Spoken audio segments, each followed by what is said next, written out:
pessoal, vamos dar continuidade à nossa aula aqui, né? A sexta aula do ano. E a gente vai falar hoje sobre as estruturas celulares, né? Já falamos sobre células eucariontes, sobre células procariontes. Vimos o que são células, o que são organismos unicelulares e pluricelulares. E agora a gente vai trabalhar as estruturas principais da célula animal, tá? Na próxima aula a gente vai estar trabalhando as estruturas da célula vegetal, mas agora vamos falar sobre célula animal mais detalhadamente, ok? Nessa imagem, que eu vou colocar bem aqui, vocês estão vendo que tem uma célula animal. Mas o que faz dessa célula uma célula animal? Como é que a gente vai ter certeza se isso aqui é uma célula animal, ou uma célula vegetal, ou uma célula bacteriana? Como diferenciar essas células, não é verdade? Essa célula animal, ela está dentro de um grupo que nós chamamos de eucariontes, e nós vimos bem isso na aula passada, ok? Dentro dessa organização, dessa célula, nós temos organização, tudo bem definido, tudo bem organizado. Eu tenho regiões ou organelas que são delimitadas, que são protegidas por membrana, e isso é que vai caracterizar uma célula animal em eucarionte. Então, o que vai determinar se uma célula é eucarionte é a presença de estruturas membranosas nas suas organelas, em sua estrutura como um todo, ok? Então, para você entender uma célula animal, você tem que estar ciente que essa célula animal que nós estamos visualizando, que visualizamos há pouco, ela é totalmente delimitada, totalmente marcada, protegida por membranas, que todas as regiões dessa célula, elas são protegidas por membranas plasmáticas. E essa membrana, ela tem a função, gente, de controlar a entrada e saída de substâncias dentro dessa célula. Nós dizemos que a membrana plasmática, ela é semipermeável, a permeabilidade dela é seletiva. Se eu preciso de uma determinada substância, a membrana vai permitir que ela entre na célula. Se a célula não está precisando daquela substância, então ela se fecha para aquela substância, impedindo que aquela substância penetre na célula, entre na célula, tá bom? Então, a célula, ela tem uma estrutura, essa membrana vai ajudar a célula a absorver somente substâncias que a interessem, tá bom? Apenas ter a membrana plasmática na célula não caracteriza uma certa proteção para a célula animal. Por isso, além da membrana plasmática, nós vamos ter na célula, gente, o que eu chamo de glicocálice, que seria em um envoltório. Vou colocar a imagem aqui desse outro lado.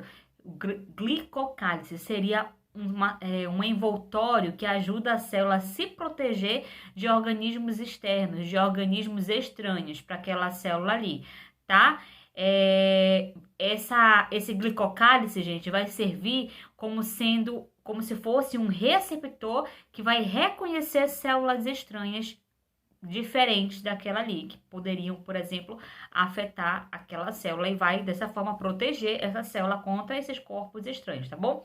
Dentro da célula animal, que é a célula que nós estamos estudando agora, nós encontramos o citoplasma, tá? Esse citoplasma é um material que nós encontramos dentro da célula logo após a membrana plasmática, e ele vai se localizar, gente, entre a membrana plasmática e o núcleo da célula. Visualizem aqui na imagem. Olha só, aqui eu tenho a membrana, aqui eu tenho o citoplasma e logo em seguida o núcleo. Então, essa região aqui entre citoplasma e membrana, entre membrana e núcleo, eu chamo de citoplasma, tá bom?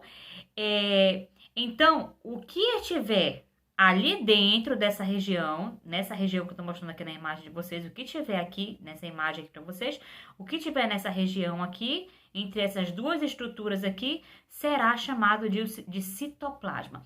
E o citoplasma, gente, é formado por uma parte líquida, que nós chamamos de citosol ou hialoplasma, tanto faz um nome como o outro, e geralmente eu tenho nessa composição aí água, sais minerais e outras substâncias que vão ali estar dissolvidas e vão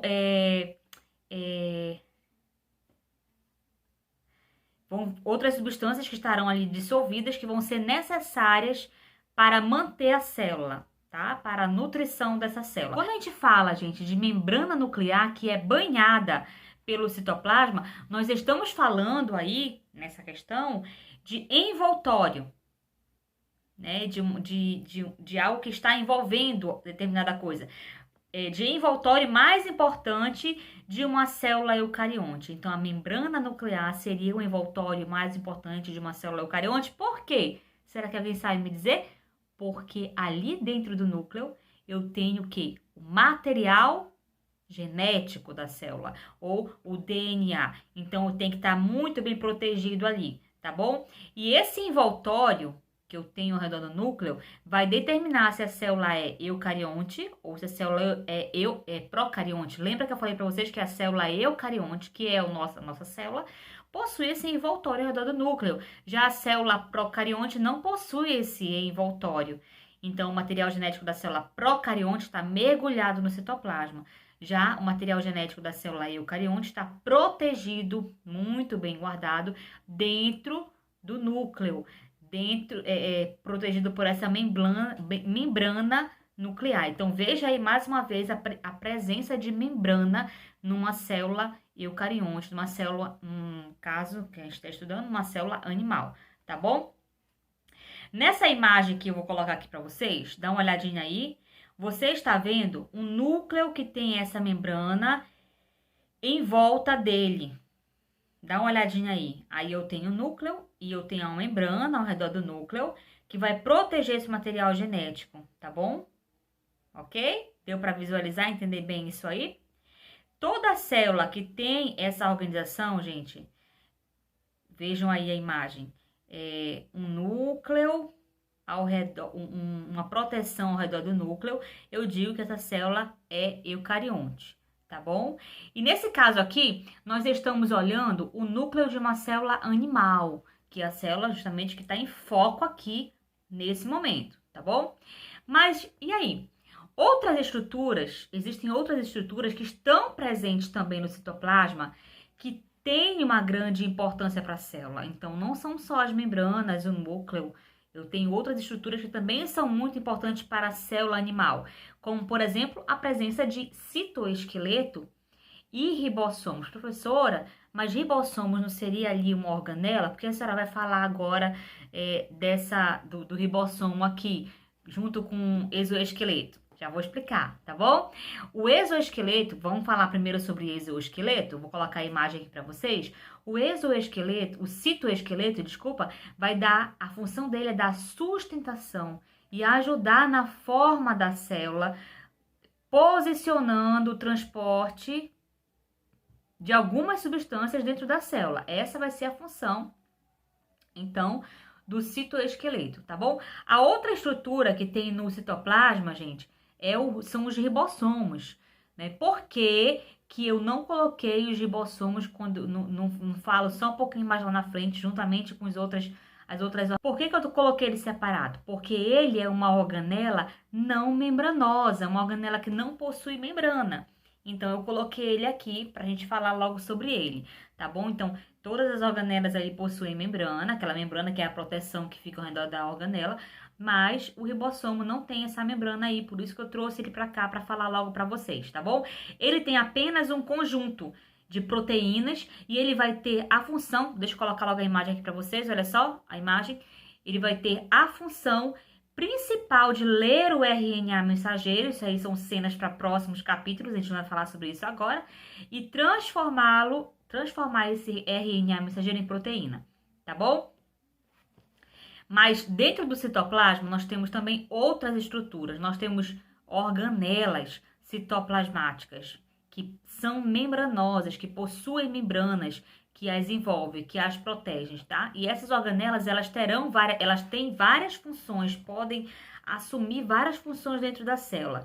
A primeira organela que eu quero destacar para vocês aqui, nesse momento, gente, é o centríolo. Dá uma olhada na imagem do centríolo, visualiza bem essa imagem aí, ok?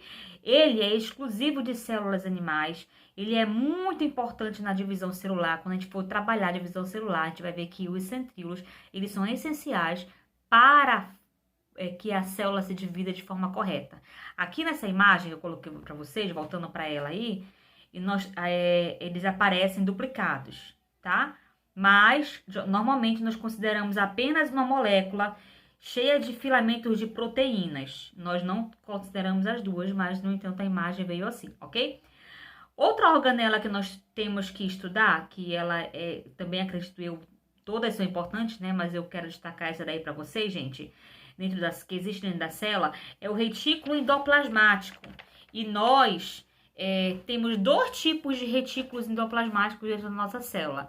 Eles têm aquele que fica, um pedacinho que fica mais próximo do núcleo e um que fica mais distante do núcleo. Esse que fica mais próximo do núcleo, eu chamo de retículo endoplasmático granuloso, tá? Porque ele tem uns grãozinhos, uns ribossomos na superfície, grudados na superfície dele, ok? O que fica mais distante do núcleo, eu chamo de retículo endoplasmático liso, porque ele não apresenta essas estruturas ribossômicas, os ribossomos não estão ali presos à sua membrana, tá bom? Outra organela que eu quero citar para vocês, além dessas duas que eu já citei, outra organela também que eu acho importante são os lisossomos, que são responsáveis pela digestão dentro da célula. Os lisossomos são estruturas aí arredondadas, cheias de enzimas que contribuem que ajudam a célula a digerir substâncias. E aí, em seguida, eu quero falar para vocês sobre o complexo golginiense, ou também conhecido, alguns livros trazem assim, complexo de Golgi. Dá uma olhadinha na imagem aqui, parece muito de sacos, né, empacotados. A função dele ele pode assumir várias funções dentro da célula, tá bom? Observa aí.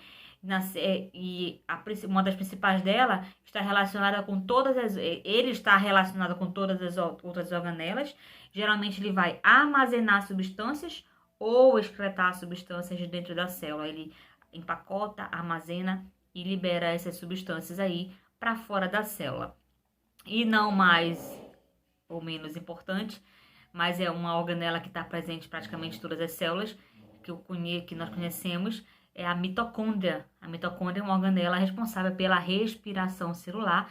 Ela tem mais ou menos essa estrutura. Tem essa estrutura que eu vou botar aqui para vocês podem visualizar aí.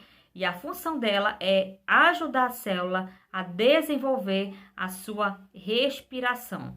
E ela, dessa forma, a célula consegue energia para se manter e para realizar as suas funções diárias, tá bom?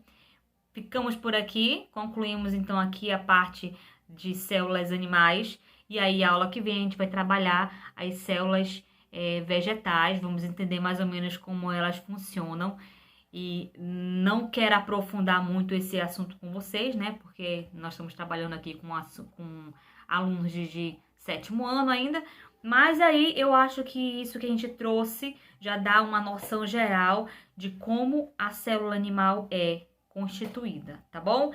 Vejam, revejam esse vídeo quantas vezes for necessário.